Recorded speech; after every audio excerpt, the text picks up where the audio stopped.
energy and air pollution will be one of the top 5 issues for the general election. We talk about Putin being in control. He's not really. It's the various factions under him, and it suits them to have him at the front. If you're trying to save for a house deposit and you'd have to save up some crazy amount of money, how on earth are you going to do that if a pint is £7? There's certain key things that we want from India, and there's certain key things that they want from us.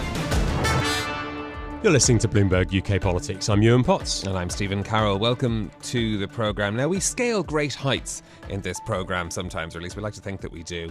But I have to say, a story that has given me sort of nightmares this morning is I don't know, are you familiar with the skyscraper challenge? I wasn't until I read about it this morning, actually. Apparently it's been going on for some time. Yeah, so this is, you basically race up the skyscrapers in the City of London, but they added an extra twist this year, which gave people the chance to, when they'd run up the dozens of flights of stairs to the top of the Cheese Grater building and on Leadenhall, that they could then take a zip line across to the top of the Gherkin. Sounds horrendous.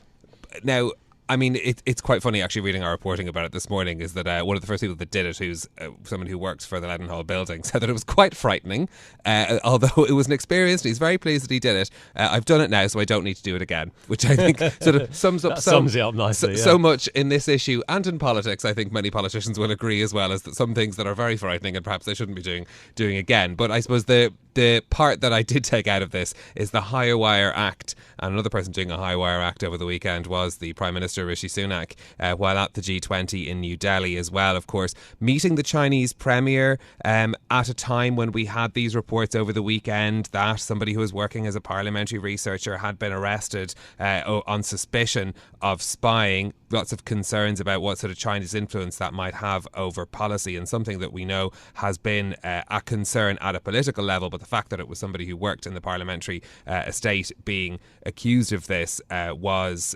particularly worrying. It was something that the Prime Minister had words with the Chinese Premier about, we're told. This is something that we're going to discuss in a few minutes' time. We'll be joined by Lord Peter Ricketts, who's chair of the European Affairs Committee in the House of Lords. He was the UK's first national security advisor, so we're going to be talking to him about that in a moment. Yeah, it's all been quite something, hasn't it? I see that the person accused of spying, or one of the people accused of spying, has this morning said that he's completely innocent. So pushing back on those allegations. Yeah, indeed. Of course, matters economic coming up very prominently at the G20 as well. And the Chancellor, Jeremy Hunt, has been speaking to Bloomberg's Haslinda Aman in New Delhi. Let's take a listen. Chancellor, there's great interest in the FTA with India. Where are you with that? We know that you're looking at the finance elements to it. I mean, what does that entail? Well, we are making good progress. There are lots of detailed discussions. We won't sign anything in a hurry, and nor will India. It has to be right for both sides. And on the finance side, what we want to do is to unlock more ability for each country to invest in the other. There's already significant investment flows, but it could be so much more. And in the City of London, we're sitting on trillions of pounds of pension fund and insurance industry assets. And there's a real desire in London to invest more of them in high growth companies, whether in the UK or in India. So we've been talking about how we do that. Realistically, when can it happen? It's already been delayed. It was supposed to be October last year. Can you do it before year end? We could, but I think it just depends on what happens in the next few weeks. What I would say is I sense real political momentum. I think both Prime Ministers would like to see if there's a way to do a deal. And I think this is a good moment because if you look at India's plans for Gift City, for example, turning it into an international finance centre. London is the most international financial centre in the world.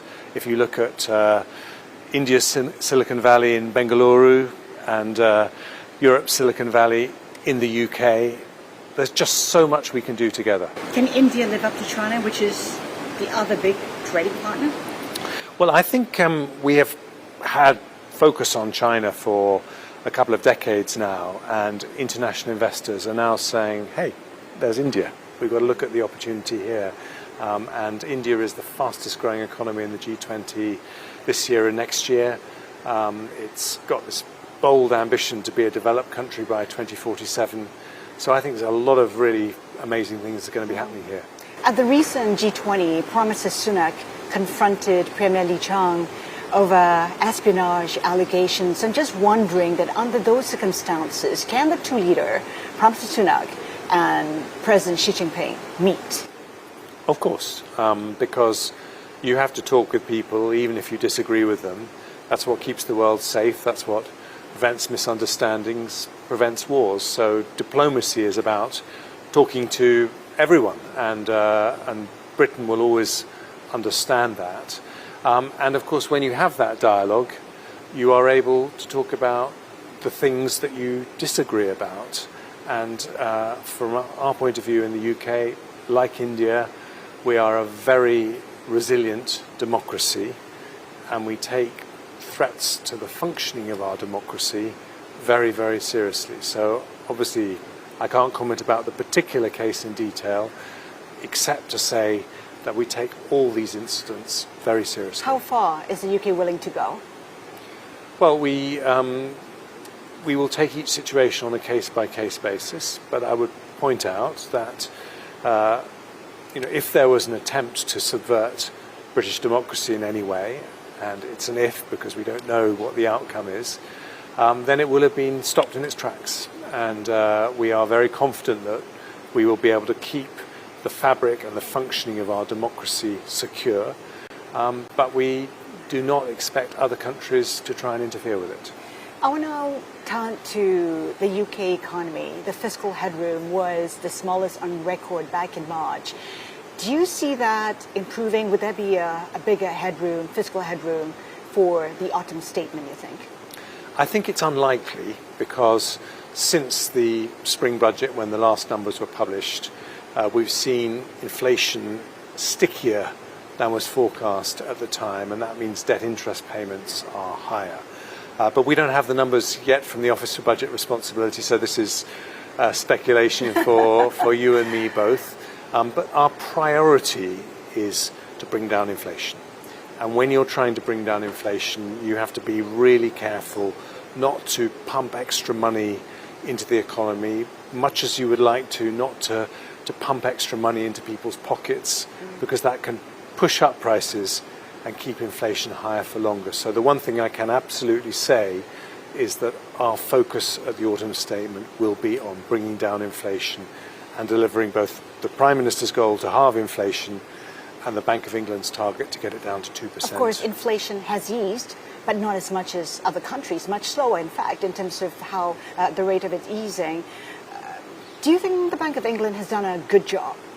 Well, I think, in fairness to the Bank of England, lots of central banks around the world underestimated the persistence of inflation. They were actually one of the first to raise interest rates when they did. And we brought inflation down from over 11% to 6.8%. So we are making progress. At the same time as which we've discovered that the UK has a GDP that is higher than pre-pandemic levels and has recovered better than any other major European country. So the economy has shown that it's resilient, but the long-term future for the economy depends on getting inflation down, and that's what we're focused on. You've talked about wanting to cut taxes, but I think it was Paul Johnson of the IFS who said that politicians will have to be honest. Chances are taxes are going up, not down. Is he wrong? Are you then dishonest? Well, Paul Johnson is never wrong. He's a kind of guru that everybody listens to, and he is right that if we don't change course, we are going to see taxes going up. And how do you change course? You have to increase growth, and you'll be hearing a lot from me in the months ahead about how we increase our growth levels from between 1% and 2%. But give us some insights on how you can increase growth, because that's the way to fix inflation and your budget deficit. Well, so I'd just say that increasing growth is one thing. Controlling public spending, making sure that you spend taxpayers' money wisely is another thing. You'll also be hearing about that. How do you increase growth? Okay, a few things. First of all, you make it easier for businesses to recruit the workers they need, so they don't have to put up salaries and put up their prices. Secondly, you have to get inflation under control. And thirdly, you have to boost business investment. And that's why I'm here in India, because there is so much investment. We had the tremendous news of JLR and their parent company, Tata, investing billions of pounds, 4,000 jobs in a gigafactory in Somerset. But we think there's lots more investment that the UK could provide to India and India could provide to the UK. So that was the Chancellor, Jeremy Hunt, speaking to Bloomberg's Haslinda Aman in New Delhi. Well, at the G20, the Prime Minister told Chinese Premier Li that he had significant concerns about interference from Beijing. That's after it emerged that 2 men have been arrested in the UK for allegedly spying for China, including one who worked as a parliamentary researcher. Well, Chinese Foreign Ministry spokesperson Mao Nin says that spy activity in the UK is, quote, non-existent. Well, joining us now is Peter Ricketts, Lord Ricketts, chair of the Lords European Affairs Committee and a career diplomat who served as the UK's first national security advisor until 2010. Now, Lord Ricketts, we're going to speak to you about your committee's report on EU citizens' rights after Brexit. But first, we wanted to touch on China. Were you surprised that somebody accused of these links will be working actually in Parliament? To be honest, I wasn't surprised to hear this because we've known for some time that the Chinese are engaged in a pretty broad spectrum effort, not just to steal intellectual property and secrets, but also to influence and subvert political debate in the UK and indeed, of course, in other democracies. And so I think the Chinese see it as fair game to try and infiltrate people of influence, agents of influence, if you like, into the heart of the British establishment to find out what's going on, and then try and persuade or influence in the direction of Chinese interests. So I'm not entirely surprised that they regarded doing that in Parliament as something, in their view, legitimate spying. Now, of course, as we heard there, the Chinese Foreign Ministry spokesperson has denied that there was any spying activity in the UK. But how worried should we be about Chinese influence on UK policy? Well, we don't need to take seriously what the Chinese Foreign Ministry is saying about this. I think it's been obvious for some time that there is a very large Chinese espionage effort against Western democracies generally, including the UK. And this is one more example of it. And I think it illustrates something that we all need to be aware of, that the Chinese don't consider spying just to be stealing secrets, which is a kind of classic definition, but also trying to influence public debate, trying to push the way the UK business, academic, political community looks at China in the direction of their interests. So they will want to have people who are sympathetic to their views in positions of influence where they can try and run arguments that are comfortable for China, turn the debate away from issues that are difficult for China, generally try to exercise some degree of influence about the way China issue is discussed and debated here and decisions are taken on it.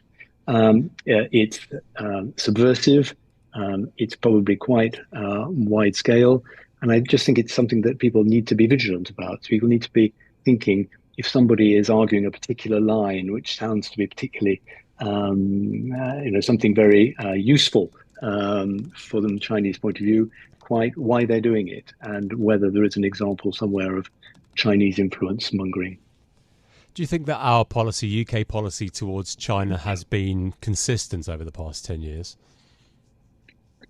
No, it's been changing over the past 10 years. And 10 years ago, indeed, Chinese policy towards the UK was much more cooperative. It saw competition with the West, economic competition and cooperation as something that was in Chinese interest. So they joined the World Trade Organization. They built up a very large trading and investment relationship with the UK through sort of legitimate business competition. I think in the last 10 years it's changed, and there's much more emphasis now from the Chinese on this sort of aggressive, assertive style of policy, relying on things like espionage and subversion. But at the end of the day, British policy, quite rightly, I think, is trying to deal with the complexity of China, a threat in some areas, a business partner in other areas, and an essential interlocutor for issues like climate change or energy or sustainable development. We can't avoid an involvement with China, which is the second largest economy in the world. So we need to have a multifaceted policy towards China, but being very vigilant on security. How do you, drawing on your diplomatic experience, how do you think Rishi Sunak has handled this, talking about having raised significant, very strong concerns about any interference in parliamentary democracy, which is unacceptable? That's what he told reporters in New Delhi after having met Premier Lee. Is that sort of face-to-face encounter helpful when trying to manage these very difficult or very tricky relations? Well, I think it's essential that he said what he did. I think he couldn't have done anything else in the light of the front page news that was breaking about this parliamentary researcher while he was in India and talking to the Chinese premier. And I think it's absolutely right that Rishi Sunak and other Western leaders call out China on this level of effort to subvert parliamentary process, also on their human rights performance in Hong Kong and with the Uyghur community. In addition to discussing the more cooperative elements of the relationship. I think the Chinese premier, it won't influence him or change his mind, but he has to hear it straight from Western leaders that what they're doing is, in our view, unacceptable. And I think that the Prime Minister was right to do that. Well, let's discuss citizens' rights in the UK after Brexit. Later today, the Lords will be debating your committee's report on that subject. How many of the issues from your initial report in 2021 are still outstanding? I think the big picture on this has been there's been a successful programme in the UK, the so-called EU settlement scheme, which has received 7 million applications from EU citizens who were living in the UK at the time of Brexit. And of those 7 million, 6.2 million have been granted. So, that's a colossal programme to give permanent status to many, many EU citizens who've made their lives here. There are still some continuing problems, and what we've been in correspondence about with the Home Office for the last year or two is really the residual problems towards the end of this scheme. For example, those who are applying late now are finding additional restrictions. It's more difficult to apply. There are more tests. There's a backlog in dealing with applications, which of course leaves some people in limbo, not able to apply for things like driving licenses or European health cards to give them access to healthcare when they're traveling in the EU. And then there is a big issue that has concerned many, many EU people here, which is that the government refused to give a physical document confirming that they have settled status in the UK. They insist it has to be just the digital reference on their Home Office account. And for many people who perhaps don't have access so much to internet or find difficulty accessing the digital status, having a physical document would have been a real reassurance. But the government is so far refusing that. So we'll be picking up issues like that with the minister this evening.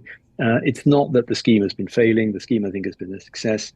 But something of this scale, which impacts on the lives of many people directly, there are bound to be these sorts of issues remaining. And so that's what we'll be pursuing. Yeah, and of course it's interesting to think, as you say, given the scale of the number of people that have been involved in this scheme, that it has largely gone well. Is the UK living up to its side of the bargain when it comes to citizens' rights then under the withdrawal agreement? I think it's largely living up to its rights. I think that the EU Commission would accept that the scheme has gone pretty well, given the scale of it, as you say. And also, of course, we shouldn't forget British people living in the EU, many of whom have taken on permanent residence there as well. But they do have a number of these concerns about the treatment, particularly the backlogs building up now and the sort of legal limbo that leaves some people in, the uncertainties about new restrictions on applying to join, the issue of a physical document. And these are things which haven't gone away and are continuing to cause problems for people. And of course, this is inevitably an aging population, because those who were settled in the UK before Brexit, they're now 7 years older, and some are getting to be quite elderly.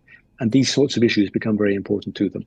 So I think that the EU side would accept the UK has made a real effort to welcome and ensure people can have their rights and access them. Ditto EU countries for British people. But there are still human issues here, which it's our role in the Lords, I think, to hold up and ask the minister to respond to and think further about. And what about the process of changing from pre-settled to settled status? Because there have been some concerns over that. Yes, there have. And indeed, the Independent Monitoring Authority, which is the body that monitors how the British government is living up to its obligations in the withdrawal agreement. That took a judicial review case to the High Court recently to make absolutely clear that people only have to make one single application. And if you've made one single application successfully for pre-settled status, you don't need to make a second application for that to become settled status after 5 years. There'd been some doubt as to whether people then had to go through the whole rigmarole again, make a second application in order to move from pre-settled to settled. The High Court has made clear that is not the case, and the Home Office have said that they will, I think this was in December last year, the Home Office are still telling us that they will be telling us soon what the arrangements are going to be to give effect to the High Court ruling, to make sure that nobody is put in the position of losing their status because they don't apply to move on from pre-settled to settled. It's a technical point, but a point of real concern to many people. Yeah, it certainly is. Listening to what you're saying about citizens' rights and the progress that has been made, and how, as you say, the process has largely gone very well. We also had the news recently about the UK rejoining the Horizon Research Programme as well. How do you characterise relations with the EU now, this long after the Brexit referendum? I think I would say that they reached a low in the long and very difficult arguments about the Northern Ireland Protocol issue. I think the Windsor Framework Agreement that settled that earlier this year, followed by the Prime Minister's decision for UK to effectively go back into the Horizon programme as an associate. I think those are two big steps towards getting back to a cooperative relationship where some of those tensions have been lifted. That's all good. And as you say, the treatment of citizens has been good as well. There are still a whole series of issues to do with trade, to do with the border, to do with the movement of people, and many, many others. And I think that's always going to be true. I mean, our relationship with the EU is never going to be settled for good. There will always be issues to be dealt with. But I think a black cloud has been lifted because of the Windsor Framework. It's good news that the Horizon programme allows British researchers back into business with their European counterparts. And so things are on an upward trend, but there will be a constant series of transactional problems that the two sides will have to deal with. How worried are you about the impact of further EU regulations on UK exporters? The British Chamber of Commerce says there is an avalanche coming of new regulations. Is that troubling for you? Well, that is exactly the sort of thing I was talking about, that because EU legislation will keep moving on in these sorts of areas, in trade, in areas like data protection as well, the UK side will constantly have issues to decide, are they going to, in effect, align with EU regulation, make it easier for British businesses, or are they going to take an independent approach, which might be good for those who want to brandish British sovereignty, but will probably increase costs for business if they have to meet two sets of regulations on two sides of the channel. Those problems will keep coming up, and it'll be up to the government of the day to decide. Of course, we're going to have an election next year, and the new government, whichever party it is, will have to take on these sorts of issues and decide a policy of where to align with the EU and where to strike out in an independent direction. Well, thinking about the UK's approach to the EU, given that we're heading into an election context, what's the key message that you want the parties to take away going into that in your position as chair of the Lords European Affairs Committee?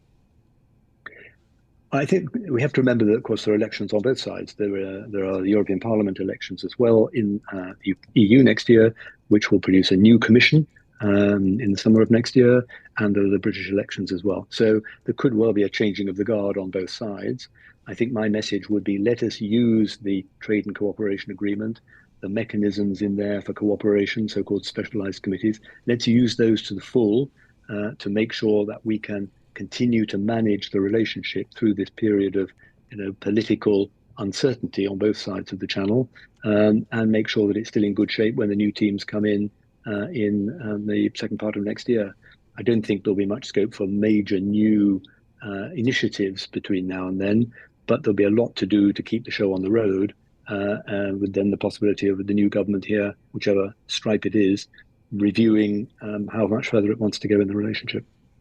Well, I want to ask you about what happens after the next election. We're just a year or so, perhaps, out from the next general election. Whichever party wins that election. How would you like to see the UK refocus its place in the world?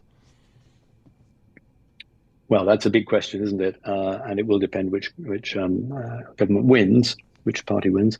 I would like to see a serious look at the EU-UK relationship. There is an opportunity for that in a review of the Trade and Cooperation Agreement, which has to happen in 2025.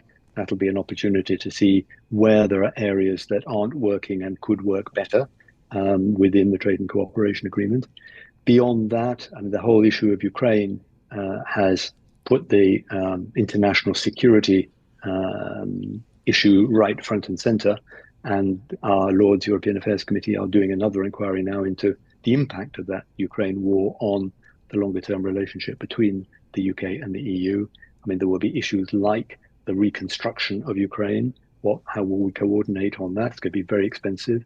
Issues like enlargement of the EU, possibility of Ukraine joining one day, big UK interests in that as well, foreign policy, defence policy cooperation, all those issues I think are given a new salience by the war in Ukraine, and they will be issues that a new British government has to look at.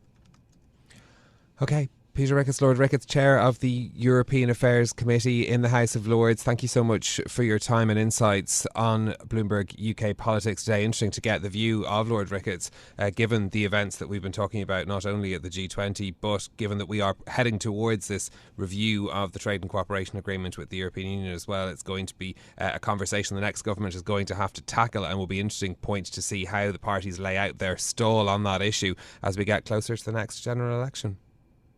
Well, that's it from us for today. If you like the programme, don't forget to subscribe and give it 5 stars so other people can find it on Apple Podcasts, Spotify or wherever you listen. This episode was produced by James Walcott and our audio engineer was Marifal Hussain. I'm Yuan Potts. And I'm Stephen Carroll. We'll be back with more tomorrow. This is Bloomberg. Bloomberg UK Politics. Listen weekdays at noon on DAB Digital Radio in London.